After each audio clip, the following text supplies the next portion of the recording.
तो kinds of sentence और sentence पढ़ने वाले हैं, लेकिन इंग्लिश ग्रामर का कहाँ से शुरुआत हुआ, प्रारंभ हुआ, थोड़ा उसको हम लोग बेसिक भी जान लें। इंग्लिश ग्रामर में लेटर से प्रारंभ हुआ, जिसको हिंदी में वर्ण या अक्षर कहते हैं। हिंदी में भी आपने पढ़ा कि वह छोटी से छोटी ध्वनि जिसको हम अक्षर कहते हैं, वही चीज यहाँ है, the sound which is not dividable, यानी जो डिवाइड नहीं की जा सके, काटी नहीं जा सके, वो लेटर कहलाता है। A B C D E F. English में letter, capital letter and small letter आप लोगों ने बहुत छोटी कक्षाओं में पढ़ा होगा, इसके लिए इसकी डिटेल बहुत नहीं देनी है। फिर आ जाता है अल्फाबेट। इंग्लिश अल्फाबेट में 26 लेटर्स होते हैं, जिसको हम फिर उसे वावेल और कंसोनेंट में डिवाइड कर देते हैं। वावेल जो है ए ई आई ओ यू है, बाकी 21 लेटर्स जो है वो आपके कंसोनेंट हो जाते हैं। फिर इसके यूज है कि वावेल से पहले एल लगाते हैं, बाकी और ये चीजें आप बेसिक पढ़े होंगे। फिर है वर्ड, यानी लेटर्स के the group of letters is called word, as Mohan, Kanpur, pen etcetera. कहने का मतलब है कि लेटर, वर्ड, इसके बाद सेंटेंस के स्टेप आते हैं, जिसे हमें आज पढ़ना है डिटेल में। Sentence, what is sentence? Sentence क्या है? इसको हिंदी में वाक्य कहते हैं। The group of words which gives complete sense is called sentence, यानी शब्दों का वह समूह जो पूर्ण भाव दे, वह वाक्य कहलाता है। शब्दों का ऐसा समूह नहीं कि जो जिसका अर्थ ना हो, निरर्थक हो, सार्थक अर्थ देने वाले शब्दों के समूह को हम वाक्य कहते हैं, सेंटेंस कहते हैं। जैसे example, we should hard work for success, हमें सफलता के लिए कठिन परिश्रम करना चाहिए। इस शब्दों के समूह का एक भाव है, एक अर्थ है, इसलिए ये वाक्य कहलाता है। डिफिनेशन शोज, ये डिफिनेशन हमको बता रहा है कि कोई मीनिंगफुल जो ग्रुप वर्ड्स का ग्रुप जो है वो मीनिंगफुल सेंस दे, वो सेंटेंस कहलाता है। जैसे है we should work hard, work hard नहीं, हार्ड वर्क होगा, वर्क हार्ड होगा, work hard. We should work hard for success, हमें सफलता के लिए कठिन परिश्रम करना चाहिए। ये आपका जो सेंटेंस है कंप्लीट सेंस दे रहा है। अब आ गया काइंड्स ऑफ सेंटेंस, यानी वाक्य के भेद। वाक्य कितने प्रकार के होते हैं? Assertive sentence, interrogative sentence, imperative sentence, exclamatory sentence. Assertive sentence जो है इसके दो पार्ट होते हैं, अफर्मेटिव और नेगेटिव। इसको स्टेटमेंट भी कह सकते हैं या डिक्लेरेशन। डिक्लेरेटिव सेंटेंस यानी जिसमें डिक्लेयर हो कि ये अफर्मेटिव है या नेगेटिव है। इसके बाद इंट्रोगेटिव सेंटेंस के भी 2 पार्ट्स हैं, एस नो टाइप और W S type. Imperative sentence में एक अपना इंपरेटिव है, दूसरा इसका पार्ट है ऑब्जेक्टिव। एक्सक्लेमेटरी सेंटेंस ये विस्मय बोधक वाक्य, इसको हिंदी में कहते हैं विस्मय बोधक वाक्य। इंपरेटिव सेंटेंस को हिंदी में आज्ञार्थक वाक्य कहते हैं। ऑब्जेक्टिव सेंटेंस को इच्छार्थक वाक्य कहते हैं, यानी जिसमें किसी के लिए कामना किया जाता है, विश किया जाता है, श्राप दी जाती है, तो ऐसे जो है भाव वाले सेंटेंस वाक्य ऑब्जेक्टिव सेंटेंस कहलाते हैं। इंपरेटिव जिसमें किसी को आज्ञा, सलाह, सुझाव दी जाए, वो आज्ञार्थक वाक्य होते हैं। इंट्रोगेटिव सेंटेंस ये प्रश्न सूचक वाक्य हैं, इसमें प्रश्न किए जाते हैं। अब प्रश्न करने के 2 तरीके होते हैं, एक एस नो टाइप, यानी इसमें प्रश्न और उसका उत्तर हाँ या नहीं में आएगा। डब्ल्यू एच टाइप जिसमें डब्ल्यू एच वर्ड जिसमें होंगे, क्वेश्चन वर्ड होंगे, व्हाट, हु, वेयर, व्हेन। इसका स्टार्टिंग जो है ये डब्ल्यू एच वर्ड से हो गए, what, who, when, where. Yes no में ये हेल्पिंग वर्ड से शुरू होता है, do, does, did, is, am, are, इस तरह से इसका प्रारंभ होता है। असर्टिव सेंटेंस होता है अफर्मेटिव, अफर्मेटिव का भाव ही है स्वीकारात्मक वाक्य,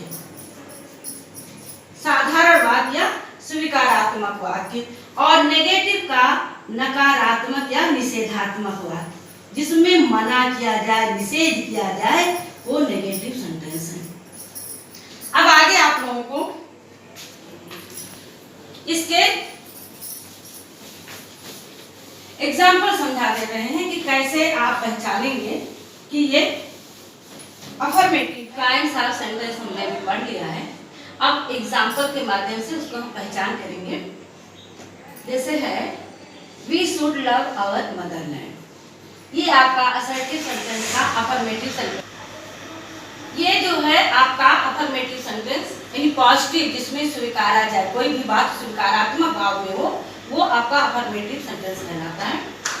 नेक्स्ट है we should not laugh at the poor, ये नेगेटिव सेंटेंस है।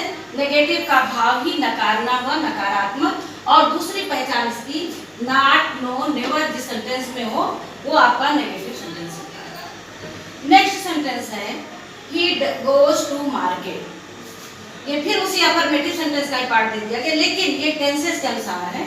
ये जैसे है ये प्रेजेंट इंडेफिनिट टेंस का है, ही गोज टू मार्केट, ये अफर्मेटिव सेंटेंस है।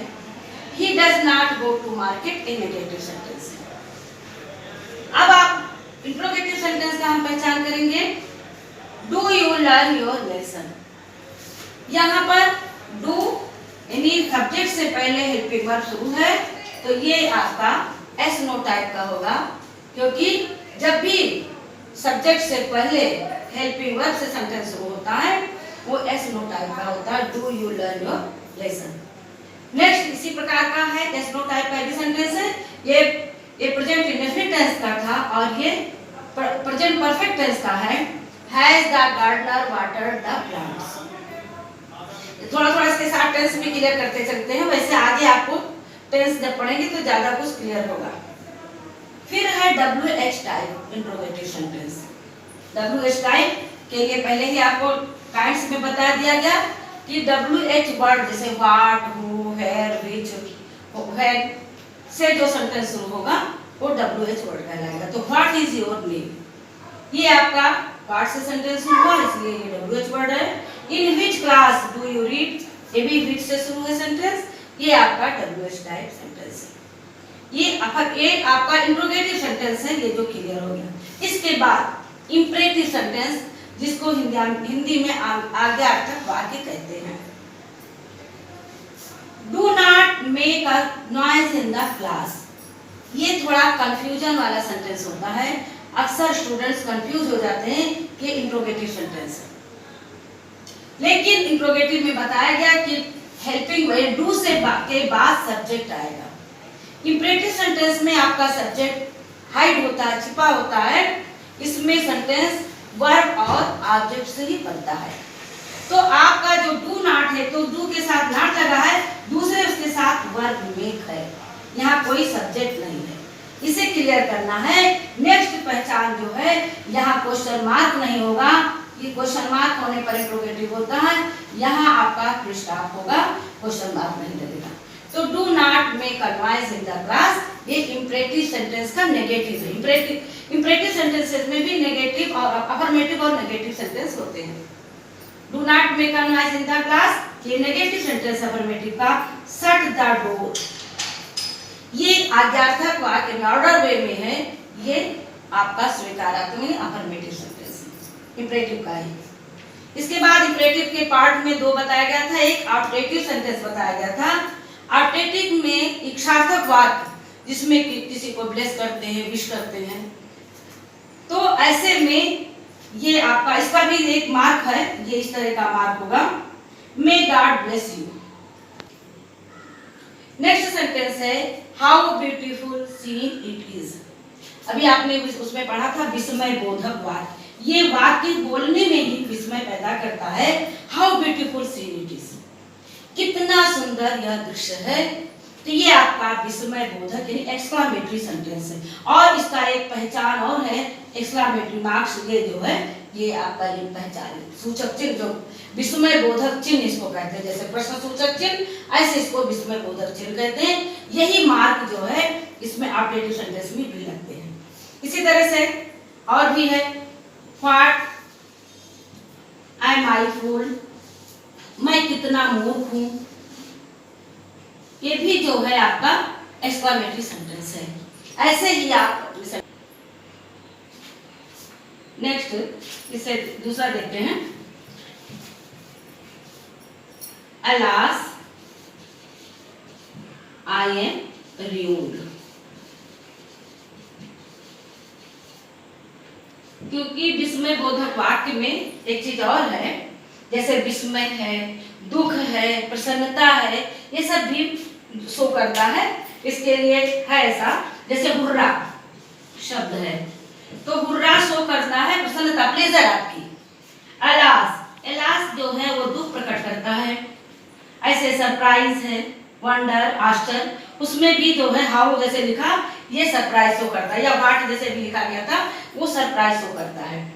तो इस प्रकार से ये एक्सक्लामेटरी सेंटेंस जहां सरप्राइज हो, वंडर हो, वो एक्सक्लामेटरी सेंटेंस कहलाता है। अलास आई एम ruined, दुख प्रकट करते हुए कहता है मैं बर्बाद हो गया। इस तरह से आपका exclamatory sentence kinds of sentence clear हो गया। अगले वीडियो में हम पार्ट्स ऑफ सेंटेंस पढ़ेंगे।